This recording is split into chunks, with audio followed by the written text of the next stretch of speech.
आए ये जरूरी तो नहीं।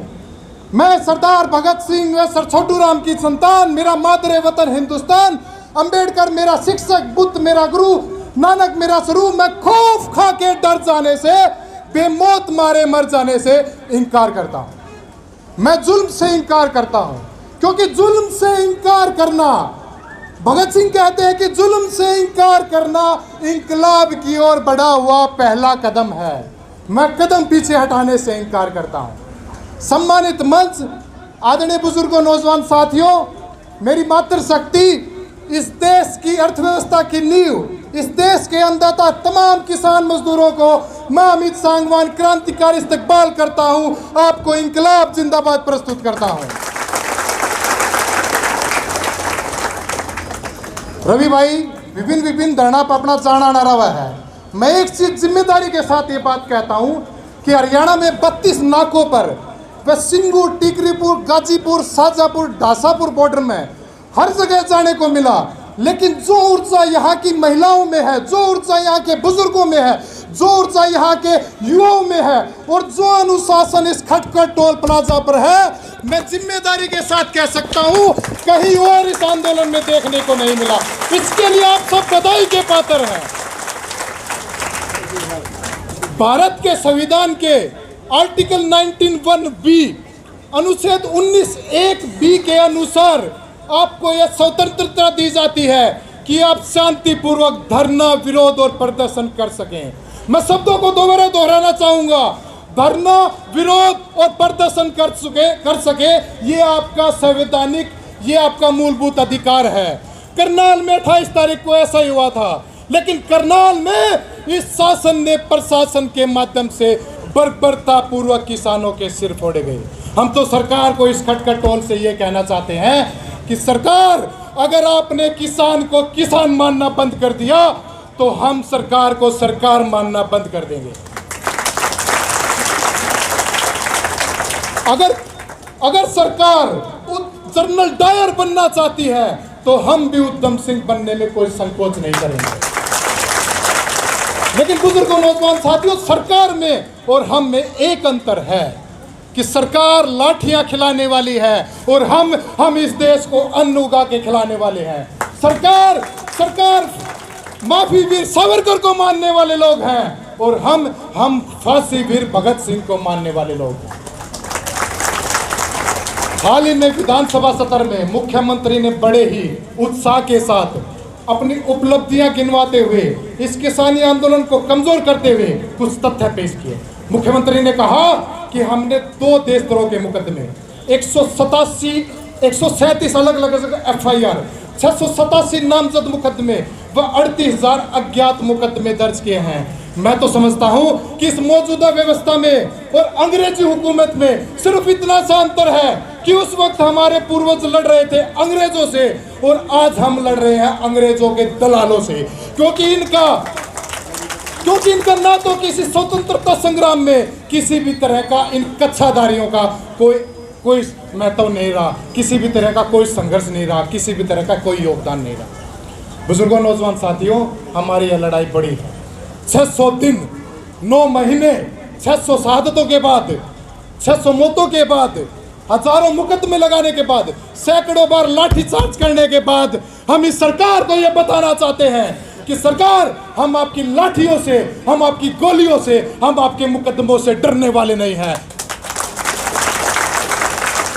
और बड़े ही साहस से, बड़े ही दृढ़ता से, बड़े ही जोश के साथ सरकार की आंखों में आंखें मिलाकर हमें सरकार को यह बताना है कि यह सरकार, दम है कितना दमन में तेरे, देख लिया है देखेंगे, जगह है कितनी जेल में तेरे, देख लिया है देखेंगे। एक बात और बता दूं, इनकी जेलों में, रवि भाई जेल, इस आंदोलन में जेल में रह के आए हुए हैं, इनकी जेलों में जगह कम पड़ी है। अपने रवि भाई अब मंच में आएंगे, देख लियो, आप खुद बता दो कि इनकी जेलों में जगह कम पड़ गई थी।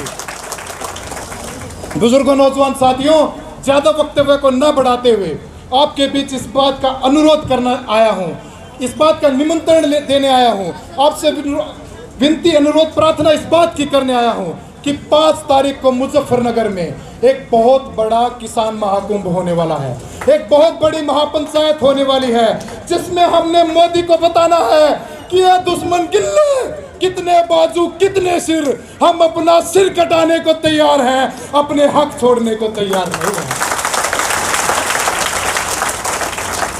बुजुर्गों, नौजवान साथियों, मैं एक बात आपके बीच और साझा करना चाहूंगा।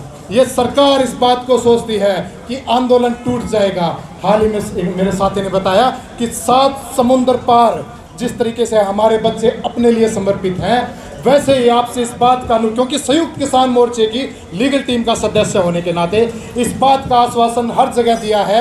आपके बीच इस बात का आश्वासन देना चाहूँगा कि झज्जर जींद के पहले भी 5 से 7 किसान जो 26 जनवरी के बाद जेलों में अंदर गए थे, उनकी जमानत करवाने का काम किया था। और हाल ही में एक टिकरी पर एक आत्महत्या को इस शासन ने हत्या में तब्दील कर दिया। निर्जन गांव के और रायचंद गांव के 2 किसानों को पकड़ाने का काम कर रखा है। 17 सितंबर को उनको 90 दिन पूरे हो जाएंगे। 90 दिन के बाद बेल के माध्यम से उनको जमानत करवाने का काम करूंगा। इस बात के लिए वचनबद्ध हूं।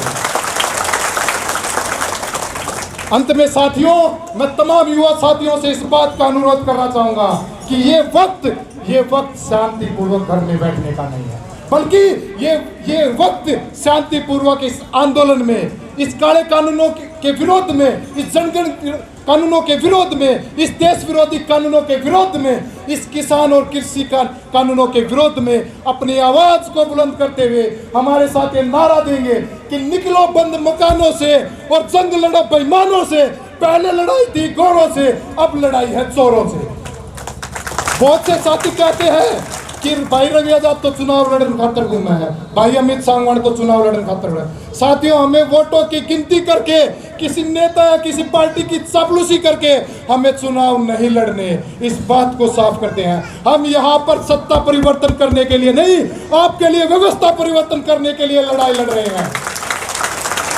दिल्ली विश्वविद्यालय से मैंने अपना बीएससी किया है, एलएलबी किया है, एलएलएम किया है। जिन कॉर्पोरेट की आज बात करते हैं, उन कॉर्पोरेट में अगर नौकरी करना चाहूँ तो 2 रुपये कमा सकता हूँ। लेकिन आप कक्षा 6ठी में, क्योंकि मेरे पिताजी एक सरकारी एम्प्लॉय थे, उनको समय नहीं था। मेरी माँ के साथ मन दाती पकड़ के लामनी करी है, मन हमारे साइड पर नोजला पानी दिया जा है, मन लाइन बदली है। तो मन अपना आप तो इस बात का संकल्प किया है, क्योंकि मेरी जमात किसानी है, कि अगर ये आंदोलन 2024 तक चलेगा तो किसी भी तरह की कमर्शियल केस नहीं लूंगा, आपके किसानों के केस लूंगा, आपके बीच में लूंगा और लड़ता रहूंगा।